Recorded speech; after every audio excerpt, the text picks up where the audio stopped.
stretch of Osmeña Boulevard seemed like sinulog once again as people flocked to attend the free ARAT Na CEBU show at the Cebu City Sports Center last Saturday, March 26.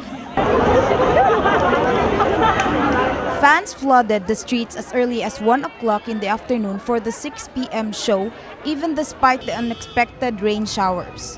My name is Kala. 24 hours. Nag-watch kami 24 hours sa gawas. Imong pangan. Ay pangan di ay almost ayok mga spark. Addison. Pila mo ka oras galing niya? Almost mga kuan siya may 3 hours jud mi naglinya. Gakuyog no, gakuyog mo. Oo, kuyog mi tanon. Grabe ka init chuti. Masa oras ka kasugod galing niya? Mga 1 na jud. Para asa ni nga concert? Para sa tanan. Tanan unsa? Tanan para sa tanan wani pili as long as kung kinsa imong ibot di ka magbuot.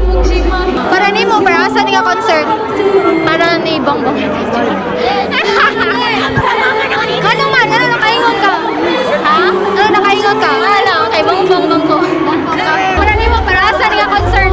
Kuan kang Bongbong Marcos. Ngano nakaingon ka na? Joke na doy para sa mga tao sa Cebu di ay. The show featured local artists Jackie Chang and Missing Philemon,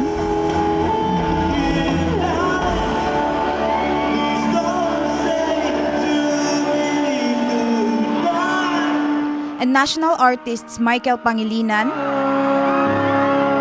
Pwede na ba ako sabayan?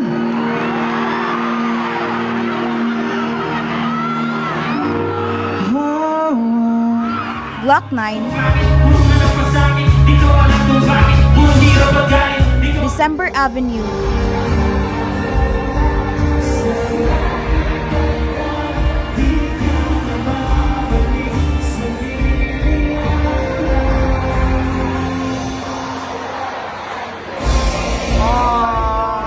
and AJ Raval.